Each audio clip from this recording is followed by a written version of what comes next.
This is Gregory Fleischer from Fishnet Security. He is a senior security consultant in their application security practice. And believe it or not, and I didn't at first, I had to actually question this, in his spare time, he researches and worries about web app sec. So with some great applause, I'd like to welcome Gregory to the stage and help him understand he needs another hobby. Definitely. Hey, everybody. You are in web tracking for you. If you are not supposed to be in web tracking for you, well, you should probably get up and go. Please make sure that you do fill out your speaker evaluation forms. As a former Black Hat speaker, I will tell you that not getting feedback made me cry. Gregory has already had issues with his AV. Do you really want to make him cry? No. No. Please don't. Have a great hour. Oh, thank you. What's left of it anyway. Oh, how's everybody doing today? Pretty good? So, while I get set up here and get figured out what's going on, just a quick show of hands so I get an idea kind of what everybody's into. How many people have used the collusion in either Chrome or Firefox, the collusion plugin? So you guys kind of have some sense of what web tracking is and how it all plays out. So this talk's kind of a combination privacy talk and browser security. So there's a little bit of overlap. So it's probably a little technical. I didn't want to have another one of these talks where somebody gets up here and says, oh, here's how all these people on the internet are tracking you. And here's what you can do about it. Because actually there's not much you can do about it. So what I want to give you is empower you to track people. You know, if you have a website and you're interested in who's coming there and you want to track them over time, you know, maybe they're malicious users, I want to give you kind of the tools to do that. So just a brief bit of an introduction. I'm Gregory Fleischer, a senior security consultant at Fishnet Security. I'm in the application security practice, as was mentioned. So I do a lot of application assessments. I see a lot of web code. I see a lot of application traffic. So I have kind of an idea of how all of this fits together, especially at the kind of enterprise level. You know, looking at code that's handling bank transactions and that sort of thing. About 3 years ago, actually 3 years ago, almost exactly, at DEF CON, I gave a presentation called Attacking Tor at the Application Layer. And a lot of the research I did then was very kind of deep dive down that stack. It was Firefox and Tor. And for people who aren't aware, Tor is the onion router that does, you know, anonymity online. So I came across, I would say they're not really vulnerabilities and they're not really features. So some people call them featureabilities or vultures or something along those lines. And I went through and I've been collecting these now for probably 4 years. All these different little tricks to install persistent tracking identifiers or do fingerprinting. And some of this topic has been covered before, but I really wanted to do a deep dive and go through each of, you know, the individual browsers and individual plugins and really get deep and see what I could do. So here's a standard disclaimer, and these are kind of the two responses I usually get. It's like, why do you hate blank? Like, why do you hate this vendor? Why do you hate this open source project or whatever? And then I get this other response, which is, hey, I need help tracking these users. So those are the kind of the two responses I've gotten when I've gone through these types of presentations. All right, so what are some reasons for tracking users? There's the very traditional reason, which is metrics and analytics, especially if you're advertising and you want to monetize users' behavioral characteristics to serve them better content, or maybe you want to track users to prevent click fraud. Those are all legitimate ways to identify users. The same with security, you know, track them. But maybe you want to monitor for malicious users. Bad actors and attackers. You know, if you stand a website up, how do you know what people's intentions are that are coming there? You know, some of them are probably bad guys, and they're probably out to get you. So part of tracking is a very legitimate purpose of searching for suspicious behavior. So what are the types of tracking? First-party tracking is essentially when you go visit a website and they install a cookie, let's say it's like a session cookie or something along those lines, to track your activities on that site, to identify you, to give you personalization. The third-party trackers are the ones that are the behavioral advertising or the social networkers, working that have plugins and badges. Put this little LinkedIn thing on your website or this Google Plus, and people click on it, and so they are tracking you as you move across the web. And the people that have used the collusion extensions have seen all that. You get these fancy graphs, and it really ultimately though doesn't do you any good. And then there's this kind of controversy about analytics. And is it counting? Is it tracking? What's going on there? So I wanted to do for my first demo, and tempting the demo gods here, guys, is try and show you how pervasive tracking is. So,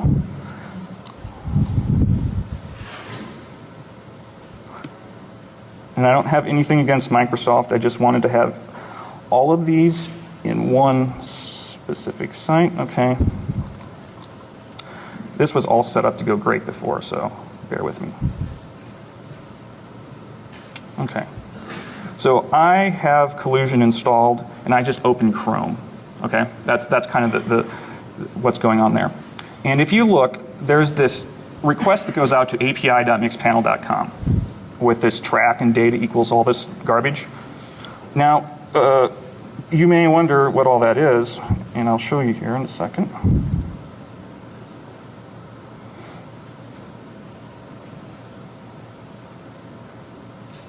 Now I'm just running all this traffic through Burp so you can kind of see it. And this is base64 encoded.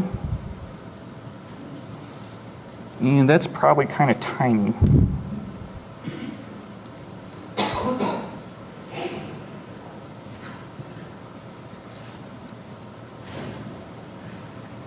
Format that. And so what this is a request from the collusion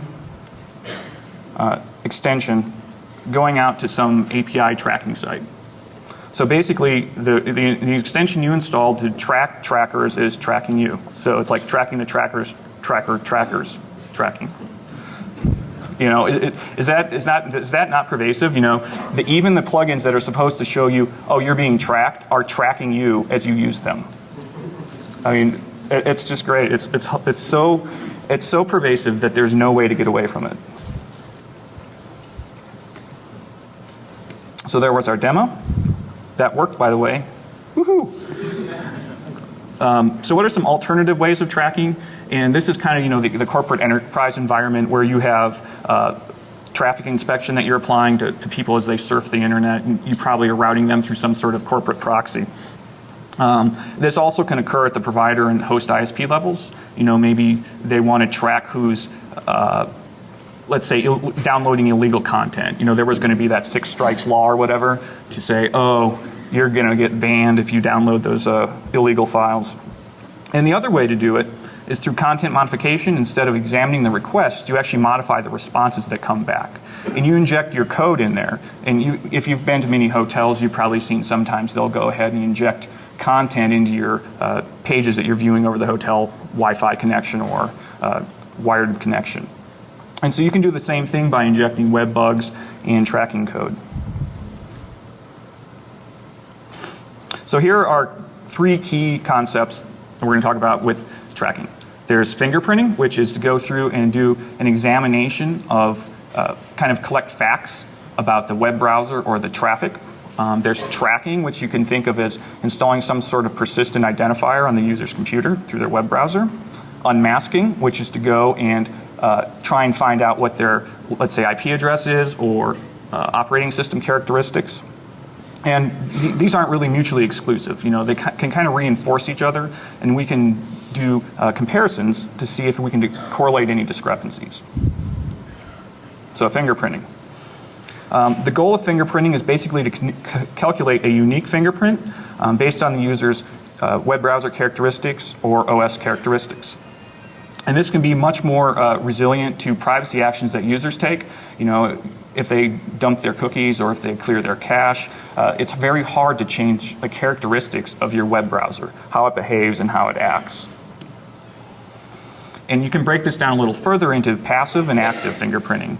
And this is further complicated by if you have plugins and extensions installed, and if we can identify and examine those.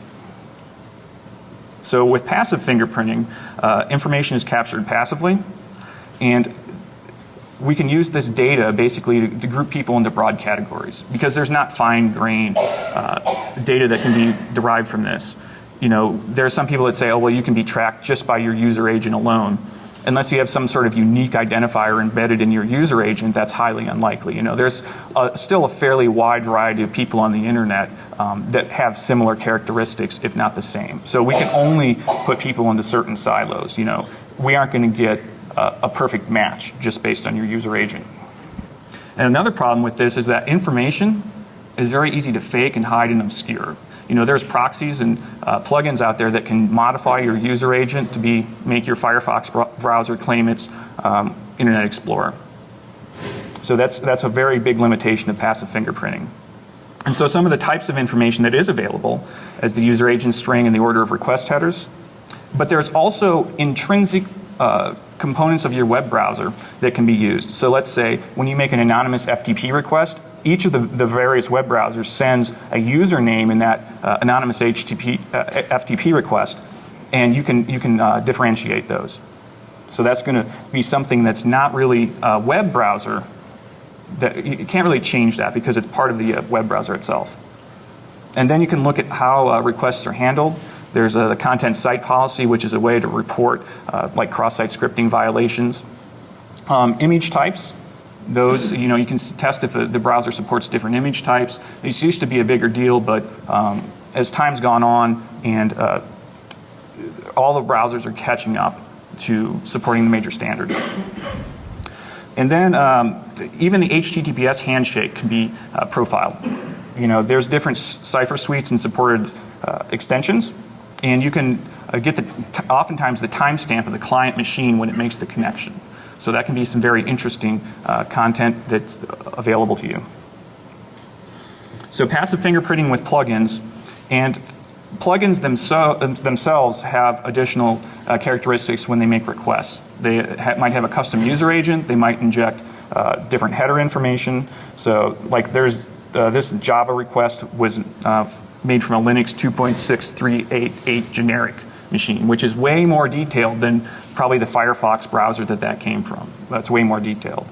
Flash, on Internet Explorer, you're going to see X-Flash versions being sent. And, you know, you can get very, very fine-grained information from that.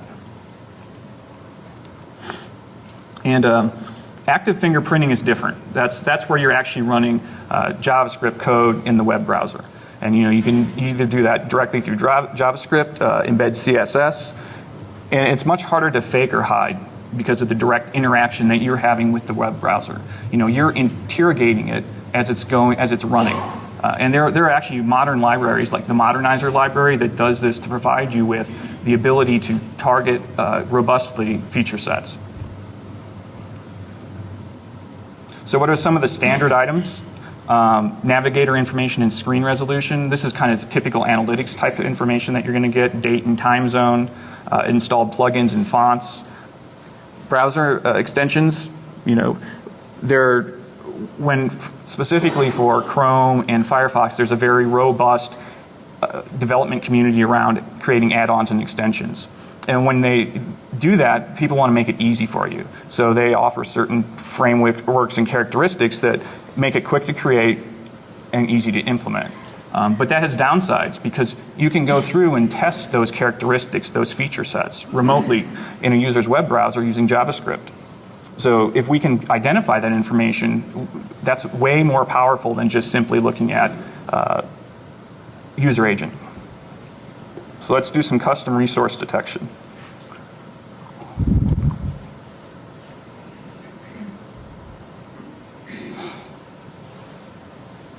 All right. We're going to try and detect collusion. Hey, there it is. Collusion was detected. And what I'm doing here, there's this Chrome extension URL that's being generated, and I can go ahead and try and load content based on it and test whether that successfully loads or not. See, there's kind of this restriction on same origin policy that applies, which is a very core browser concept that says you can request information and embed it on your web page from a third-party site, but depending on the characteristics of it, you can't interact with it. You know, it's basically to prevent malicious content from being directly embedded on your page. But there's a very subtle distinction there is when you request like script content, JavaScript content, and execute it, it's actually running it within the context of the first-party site. So we're just loading this up as script and detecting if there's a script error that occurs, and we can say, oh yes, it's detected. Let's do the same thing with Firefox. And I do not have collusion installed. Okay, not detected. Great. Let's install it real quick here. Yes.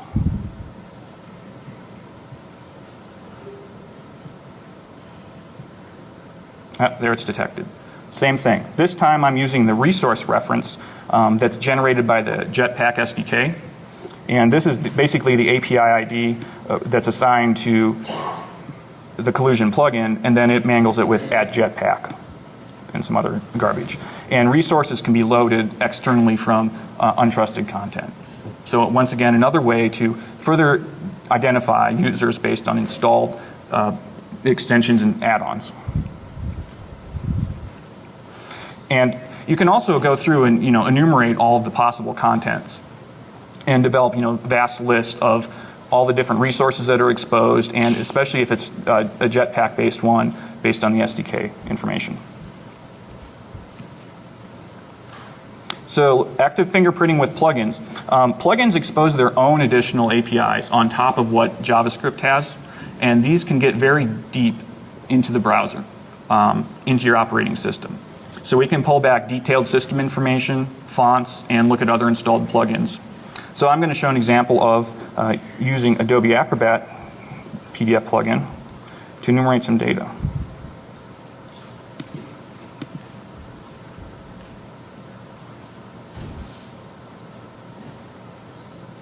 So this is downloading a PDF from my site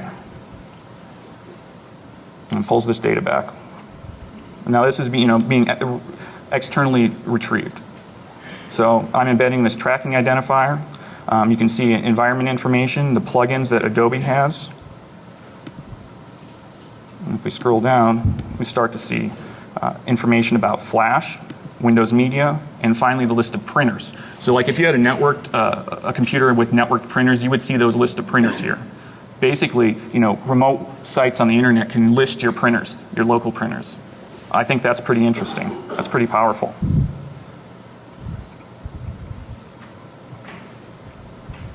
And go back here. So tracking. The goal of tracking is essentially just to install some sort of persistent tracking identifier. And I want to be able to use this to correlate user activity over time. If people are familiar with the ever cookie concept, which was basically to take and store stuff all over and then regenerate it, kind of this zombie cookie idea. Well, I don't think that's a really a good approach. I would rather say, I'm going to store what I can when I can store it and correlate it later. So maybe you have data that's stored for a long period of time, and then you can take and say, oh, well, I saw this data, I saw this ID, and now I can correlate the two. And another thing is to think of, well, this doesn't have to be transmitted on every request. I can wait and transmit it when it's convenient. And finally, you want to have redundancy across different storage types. Some browsers offer more storage features than others. So obviously the basic mechanism is through browser cookies. And kind of the breakdown there is first-party cookies. So you go to a site, installs your first-party cookie, it tracks you. There's this idea of second-party, which is pages that dynamically generate cookies through JavaScript and install those. And finally, third-party, which is you have content, it requests something from a third-party site, and a cookie is installed from that third party. Now, there are certain limitations around browsers, like Safari has a restriction on you have to visit those third-party sites before they can set a cookie, but once you visit them, you can always get that cookie.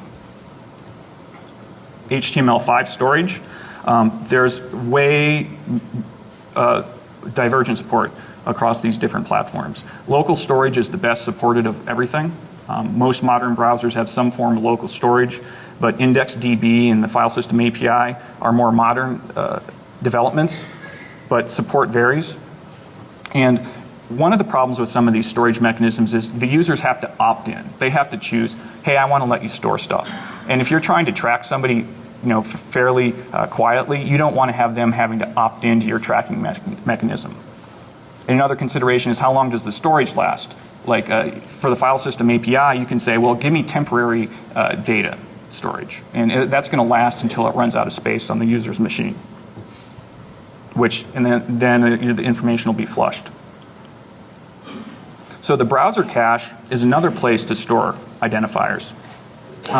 The best and most efficient way I've determined is to store it directly in the content. I know there's a lot of talk about using e-tag references, and there have been people that have actually deployed this in the wild, but embedding the content in cache and setting a far future expiration date will keep it in your browser. You can use e-tags then in addition to making it so that when requests to refresh that content are made, and you can control that through the cache control headers, like must revalidate, then you can correlate those values, because perhaps that e-tag is modified or changed based on what the content is, or maybe you're doing versioning, so you want to have versioning information in that e-tag. There are also some very complicated approaches which involve redirects through multiple DNS entries, and then using like DNS caching to say, oh well, I can time how long it took to do that request, so I know that they went through something that had been DNS cached. Embedded basic authentication references, those are very fragile techniques, and it's hard to get good browser support across those, and it's very limited to the specific browser. So plugins offer their own storage. So these are very powerful because they're cross-browser, and many of them aren't fully integrated with the browser private modes. Back several years ago, none of them were. So you could store like flash cookies, and when you went into like launched incognito or private browsing, those flash cookies could still be read and written. But a lot of work has been done by vendors to integrate these into the private browsing mode so that you're protected. But there are still some left, and they still work fairly well. And another interesting thing about these is these can be very difficult for users to detect, because there's not like an obvious way for them to see that. And some of these demos I'm doing here are, I'll be perfectly honest, they're not real world examples of how you would do this, because I want to show you this information that I'm collecting. If it was just like a server up here running and you didn't see anything, it would be very uninteresting for you.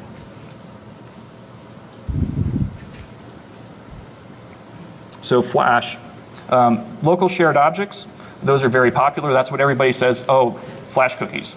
I'm talking about local shared objects. There's also a remote shared object. It's a different variation, and it's actually stored in a different location.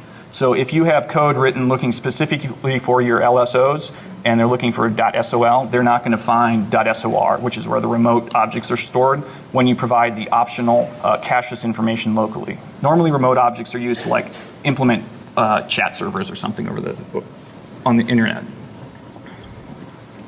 And Flash is well integrated with the private browsing modes, so when you enter and exit those, the Flash cookies are isolated, so they're not readable or written. And that applies both for the local and remote shared objects. And cross-browser support is diverging. If people are familiar with Chrome and the Pepper Flash API that's been implemented, those are stored separately, so you no longer have this cross-browser readability, linkability. So if you have Firefox open and Chrome on Linux 64-bit, they're going to be storing those shared objects in different locations. So the first example is the traditional, Macromedia Flash Player shared objects.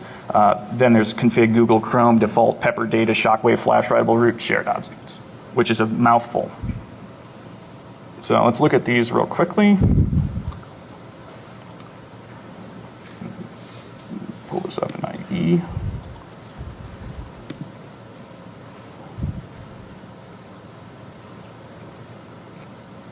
Okay, so there's my track ID that I've calculated, and this is being done through a remote shared object, cached locally. So if I come over here back to Firefox. Get this out of the way. I know. Open it up. You're going to see the same value. What is that? Decide later. Get out of here. Yeah. Okay.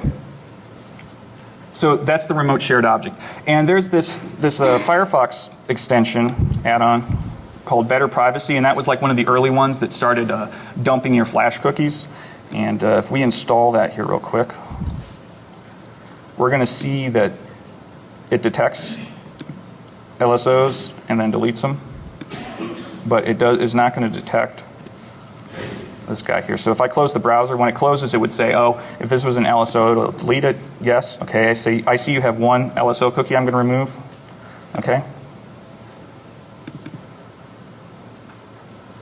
But if we come back and look at that, that's still there. That cookie's still, that tracking identifier is still being stored locally. And you know, obviously that matches up with the one in IE.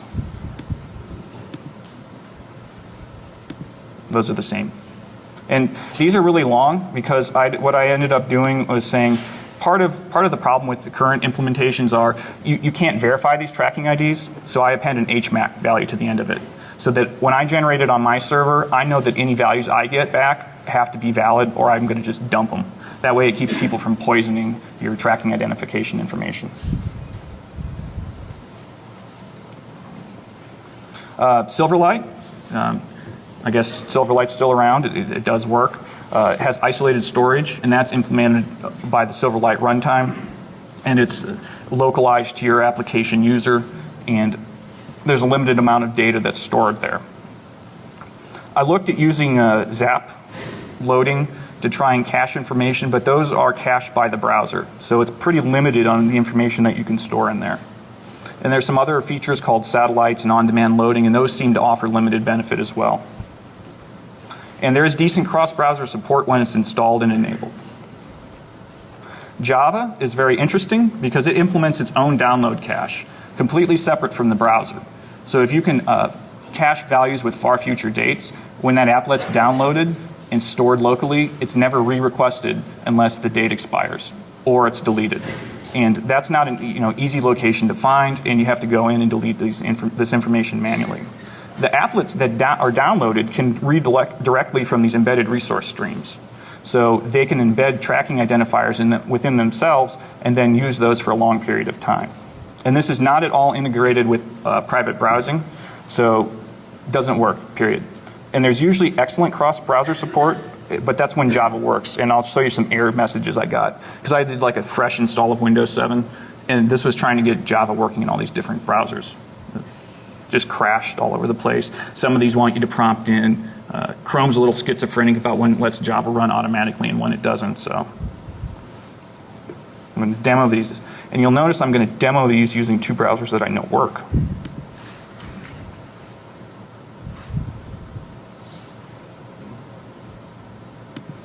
So we're going to come over here and open this up. Java Persistent Tracking, Firefox. Okay. So we have this red 7908 value. I'm going to open up, Opera. See what it says. Once again, 7908. Very good. Now let's come back here, and we're going to start private browsing. So normally you'd think, oh, everything's cool. They're not going to be able to store any information, read any information, but that's not true. Because if we click on this, we're going to see, there it is, 7908. Same value, private browsing, completely bypassed. So when you have Java installed, it's very, very easy for somebody to store a tracking identifier and you'd never really know. Because if we come in here and look, there's this, I have a Java shortcut here, but usually you have to dig into the control panel. It's probably going to be hard to see. But if you look in temporary internet files, which is its own separate location, there it is, tracker, loaded from my demo site here. And that expires, and I just set it for 1 year just for testing, but you could set it for 50 years or whatever it supports.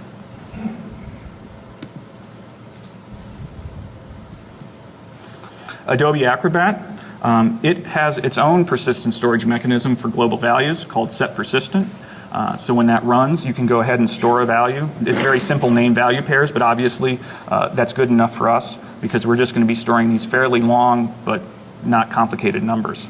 And there's some kind of mixed integration with private browsing modes, and I think it has to do with when this global data gets flushed out to disk. Because it seems like it gets overwritten, and if you switch into private browsing mode, it just gets kind of corrupted. So it's questionable. And the other thing is that browsers are moving to their own native PDF displays, so this probably won't be around for long, but I mean, there's still a pretty large install base of Adobe Acrobat.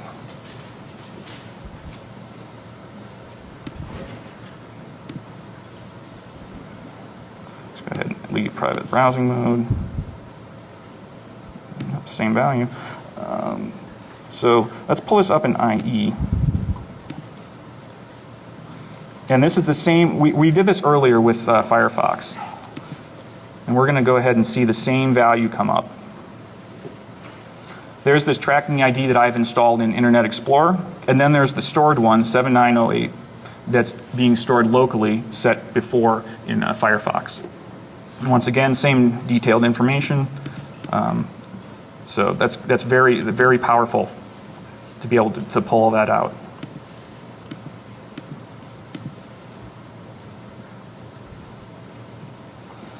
There's other storage mechanisms available, such as the user data, which is an Internet Explorer specific value.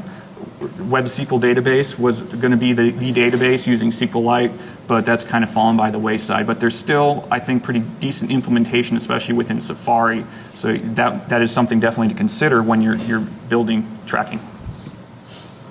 So unmasking. Unmasking is techniques to try and determine a user's real IP address. Because some people want to hide their IP address, especially like if they're, you could call them bad actors. And your definition of bad actor may vary depending on who you're talking about, because it may be some bad guy on the internet, or it could be somebody that you don't really like very much. And there's many ways to do this. Network proxies, VPN tunnels, just very simple web CGI proxies. So what we want to try and do is force a direct connection, bypass that proxy. And we have lots of options to do that, especially if we can then correlate that with additional information. So there's a few things that we want to do. We want to detect known proxies. If a user is using a proxy, we can probably categorize them as a certain type of person, whether if it's Tor, they're one type of user. Maybe they're using a web proxy to attack your website. So if you can say, oh, I see that they're using a web proxy, is that malicious intent? And there's lots of ways to do that. One of them is to request magic URLs. These proxies implement their own internal URL structure to provide support for the users that are using the proxies, especially ones that are local browser proxies. Network proxies as well, like Squid, it has its own internal URL structure that you can request remotely, and read the responses back. And using XML HTTP requests, especially for anything that's same origin, is very good. Another way is to use, as we saw before, which was embedded script to, try and generate an error or load script content to see did it successfully load. WebSockets are another option. There's kind of limited proxy support for WebSockets currently. So if you can say, oh, I should be able to make a WebSockets request, but I can't, perhaps there's a proxy in the middle. So let's look at some proxy detection. Do Chrome, and I'm trying to mix up the browsers that I use so you don't feel like I'm picking on one, because this stuff works everywhere. So what I did is I requested this HTTP burp /0, which is, as I said, I'm going through burp. If you ever looked at that, it's like a list of websites that you visited. So I'm loading that content, getting an error back from JavaScript and saying, oh, I see you have burp installed. Because I wouldn't get no error if you didn't have burp installed. Because it would say burp isn't a valid domain name. And nothing would happen. And we're going to do that in IE, just so you see it works there. Yep. Detected.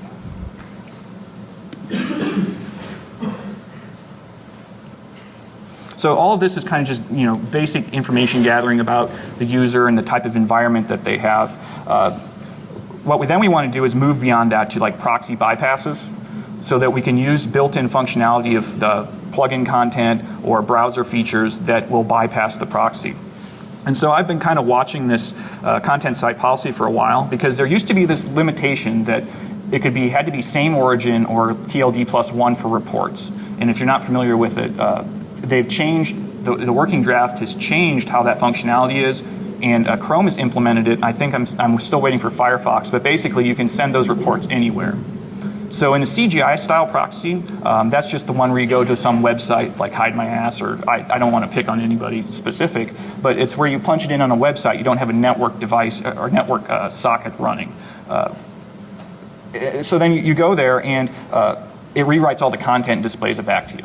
And it's very simple, but it has to rewrite everything. If it misses anything, then you can use those content requests to go and find out about the user's true IP address. And if these CGI style proxies don't rewrite the header content, because content site policy is transmitted in header information, then you can send these report URLs and they will bypass the user's proxy. And I would love to do a demo, but given all the problems I've had, I'm not going to try and connect to the internet and do one live. If I have time at the end, I'll do it.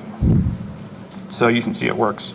Plugins and proxies. Plugins have a very complicated relationship with proxies, depending on if it's set at the operating system layer, if it's configured in your web browser.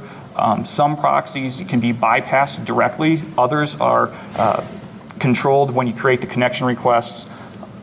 So there's lots of DNS leakage is a big problem, because these proxies do DNS lookups. Unless they're SOCs aware, they're going to do the DNS lookup themselves.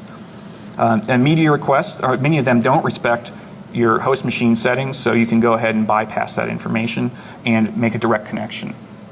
And unless you have set up some sort of local firewall, egress firewall that restricts all of this, that information is going to get through.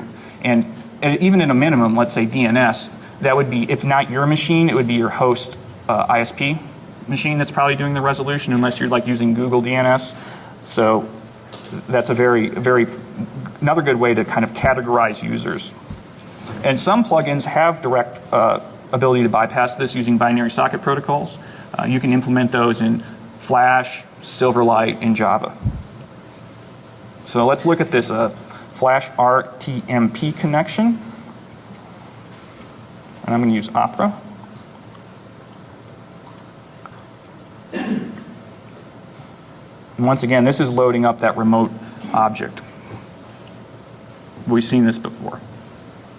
But what I want to focus on is this connection here that I made out to this track ID. It failed because I don't have the RTMP service implemented yet, but it still makes the connection. If we come over and look, we probably have all sorts of junk in here, but yes, there's actually this connection right here.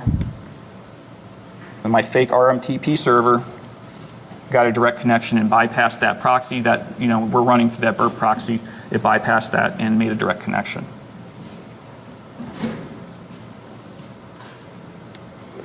So what are some more aggressive approaches? And these are kind of the things that you do when you detect like a really malicious person or a bad actor, because they're really a direct violation of users' privacy. So you could do things like capture keystrokes as they type. I'm sure you've seen demos of cross-site scripting stuff that does this. But if you had a local proxy, a transparent proxy that was injecting that content into responses, you could do that for your entire environment if you were in like a corporate environment. So you wouldn't ever have to see even data sent over secure connections if you could poison JavaScript files that got included. You could do more social type attacks, monitoring clicks and likes on social network badges. Do port scanning your local machines and the local network. Java is very good for that. There's some very interesting, technologies around. Can you enumerate locally bound ports? And then obviously just embed additional exploits. But that's pretty mean. So what are some complications to all this? Because private browsing modes, those do work pretty well most of the time. Cookies should not be persisted when you enter and exit your private browsing mode, and content that's read or stored from existing cache shouldn't be available. So that's kind of the user's expectation. So how can we defeat these? Well, if possible, we should correlate the cookie and page contents when it's switching from one to the other, and use plugin support to enable cross-browser communications and correlate those values and cross-reference them. So let's see. Safari private browsing. So Safari, and maybe I will say, like, why do you hate Safari?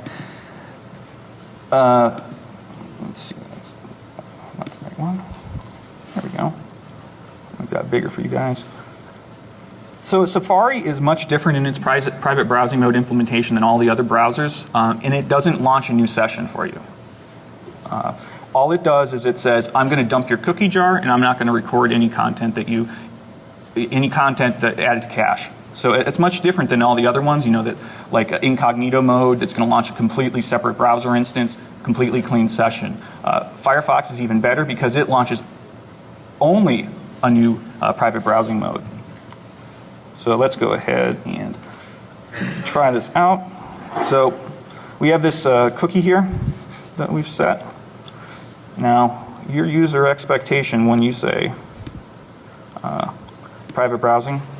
Okay, your private browsing history is private. Okay, yeah, sure. Well, what I did is I have JavaScript running on that page that says, oh, when I see your cookie jar is cleared, I just repopulate that information in there. That's it. And it doesn't clear history, so you can do like history modifications using push state. You can track people through these things. It's almost, I wouldn't want to say it's fake, but it just doesn't seem real. So, just something to be aware of. My favorite, local connections. So local connections are implemented in both Flash and Silverlight. And let's get back here. Get out of private browsing mode. Yes. Oh, and by the way, I could also have implemented that same technique in private. I should try that. Let's really tempt the demo gods here. In private browsing mode. Wait, before I do that, I'm going to stop. I'm going to stop watching. Stopped. Okay. Start private browsing mode. Yes. Okay, I got a new cookie. Let's start it and see if when we switch out. So yeah, that cookie got persisted from private browsing mode back out. That's pretty scary. So anyway, back to our plugins. Flash and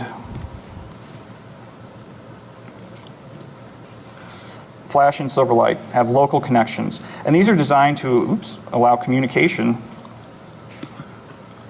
I want, stop. That is not what I wanted. I just wanted like a little bit, not a lot.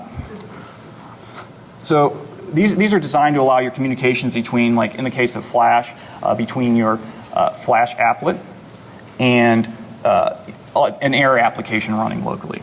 That's the concept. But what actually happens is it can communicate between your Flash applet and your Flash applet in your private browsing mode, or maybe in another browser completely. So let's try that out. So I'm going to do this send. Okay. Oh, there's our old tracking identifier. That's pretty cool.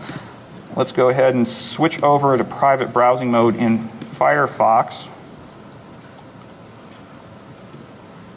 And now if we do a receive, that's going to go ahead and do a connect, and it's going to start listening. And this send is beaconing out these values.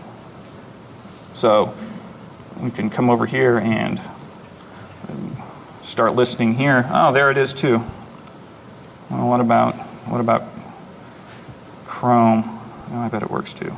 Chrome's a little complicated because when it's separate, when it's using the Pepperflash API versus the other one, it doesn't seem like the communications work properly. So if you're in that situation, you can still do it, still track from incognito, or from a regular browsing session and incognito. Because if we come over and we do open a new incognito window, it's going to be the same thing. So once again, beaconing between browsers, sharing a tracking identifier. And then once you do this, like in a real world example, you wouldn't display it to the user. You'd correlate this by sending it off to a website. And that way, then, if a user had said, oh, well, I'm only going to use Internet Explorer for sensitive personal financial information, I'm going to use Firefox and private browsing for other stuff, thinking that they can have separate profiles, you could use this then to cross-reference and correlate those two sets of activities. If they were coming to your website, or if it was like in a more networked environment where you were tracking everything all the time. So I think that's pretty cool. I mean, I don't know. Did you expect your browsers to be able to communicate? I mean, really? Okay. It surprised me. And Silverlight, same thing. So we'll set up this receiver. Come over here. Oh. I'm not even keeping track of these. Send. What are we going to get? Yep, there we go. So you can see that these guys can communicate. Once again, two browsers communicating. You can do this through private browsing or not private browsing. It doesn't make any difference.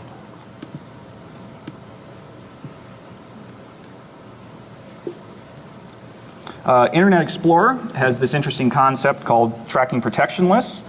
And these are basically maintained by third parties, and they come up with this big, long blacklist of sites to block.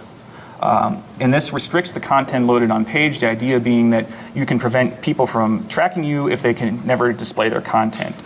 But there's two really big ways to defeat this. The first being you can always manually navigate a user's web browser to a third-party site. You just can't. So if you can manually navigate their browser to that site, and that site coordinates with your site, well, then you can do whatever you want. So let's say I'm going to send them to an advertising site, display the ad there, and then come back. Well, that advertising site can install any tracking identifiers, cookies, whatever that it wants. And then you can also use plugins to load content from blocked locations. You could either do it through like a bootstrapped approach where you had your first-party site, could have a Shockwave flash file loaded, and it could do binary communications. Or it appears in all my testing that you can do it from third-party sites as well. And I'm going to go ahead and demo that here. So basically these tracking protection lists, I'll get in the right web browser, are very simple text files. And I'm trying to block this whole domain, this third-party.example and tracker.third-party example, to say you can't load any content. So you have to install these manually. And this is also the way that in IE9 do not track is implemented. I'm going to add this list. Okay, awesome. Now let's go actually see what happens if I try and reference this third-party site. Okay, there's some content that got blocked. I have this iframe up here. I have an image, and you can see there's that little blue marquee thing on there. But I loaded this flash content, once again a remote tracking guy, directly from that third-party site. Completely bypassing any of the protections that it appears to offer. So if we look, we can see that network traffic. I'm sorry, this is probably small. Reload this page. And you can see that these third-party examples down here are getting blocked. They're aborted. The connections are never made. But if we look down at the bottom, this flash guy there is loaded. So, I don't know.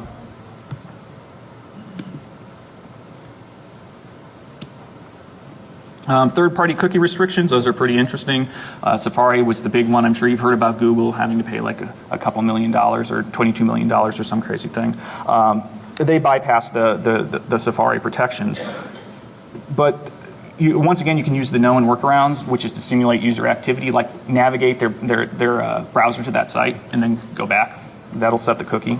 And another way to do it is to use cross-domain post message to pass the cookies and then store that information in local storage.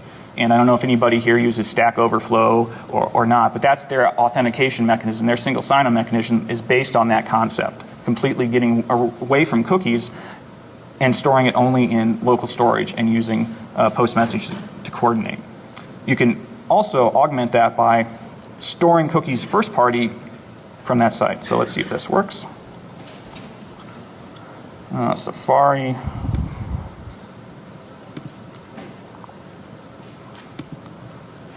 Now you should see this third-party example says this stuff, and I'm sorry I can't make that bigger. And local tracking ID is null. Let's try and load this page again.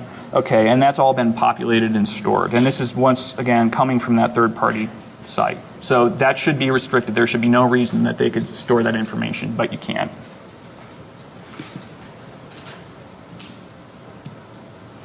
Do not track. I would describe that as probably one of the biggest practical jokes played on anybody. I mean, if you had to describe that to your mom, you'd say, she asks you, what's it do? You say, it does nothing. You're asking people that want to track you not to track you. It's like, pretty please. And that's why I always call it the don't track me bro header, because that's basically what it is. Don't track me bro. That's all you get. There's no technical restrictions. I mean, it's just, and the protocols that aren't HTTP, you know, it gets sent in an HTTP header, so I don't think they're going to go retrofit FTP with do not track. That's just not going to happen. So finally, tracking server. That's what I've been working on, and all of these demos, and these are just demos that you've seen here, and I did that specifically because it's impossible to have anything interesting to show if it's just like a web service. But basically what I want to do is create a suitable environment to track web users, and I want to give this to people so they can deploy it and do it. And the approach I took was to be as insecure and open as possible, which means if you actually do this, you don't ever want to do this on your like a real first-party domain site, because it will respond to any requests and will expose any data that it's stored within the context of the user session. So here are some existing sites, and basically what I've done is taken my own research, and I'm going through these, and I'm going to implement what works from them and what doesn't, because they have a lot of drawbacks. The Metasploit decloaking engine was for a time probably the best way to do some of this stuff, especially unmasking, but it had an API approach to it. But since Rapid7 acquired them, it's kind of fallen on hard times. I think the wildcard DNS domain that it used doesn't work anymore, stuff like that. And part of the problem with some of these existing sites is you're really trusting them, if they do offer any sort of storage, to store your data for you. And that's just like a bad idea.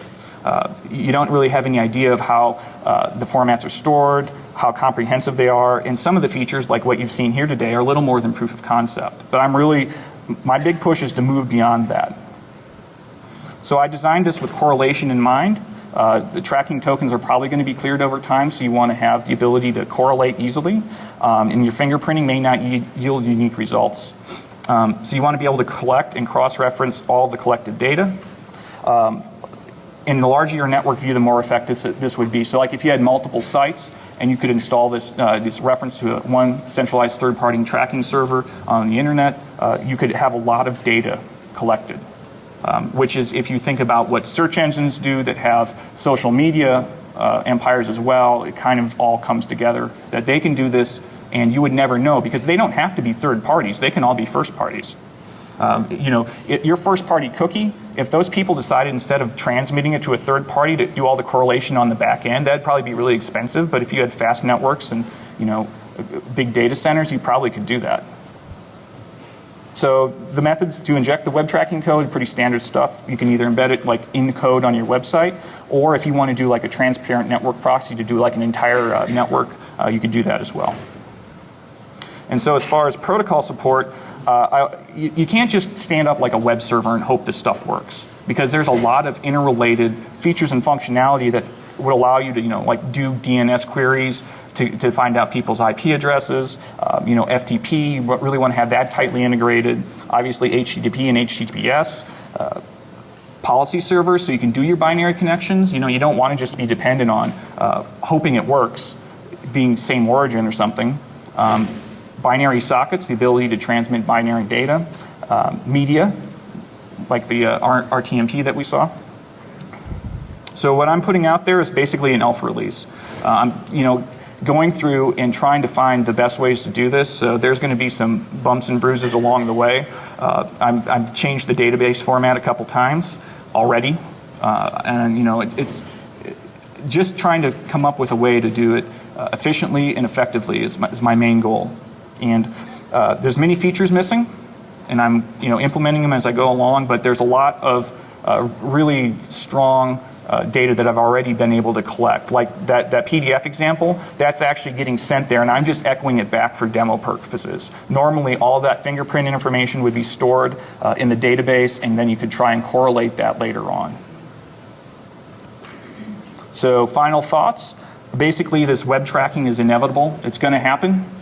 So why not join the party and do it yourself? You know, what's the worst that happens, right? Well, you probably should talk to your lawyers first. And it's basically impractical to prevent web tracking between coordinating sites currently. You can't do it. I mean, based on the current browser technologies, the people that offer you tools that are supposed to block this stuff are tracking you as well, or they're mining your data that you're collecting and selling it. So you just be aware. And we, due to technical difficulties, ran out of time for questions. Sorry about that. There's my email address. Send your feature requests and hate mail there, because I will get hate mail. I know I will. Somebody's going to say, why do you hate privacy? Why do you hate freedom? They will do it. And finally, most importantly, fill out the feedback forms. See, the great thing about waiting till the end to tell people to fill out the feedback forms is if they leave, they think it sucks, they forget to fill out the feedback form. So that's it, guys.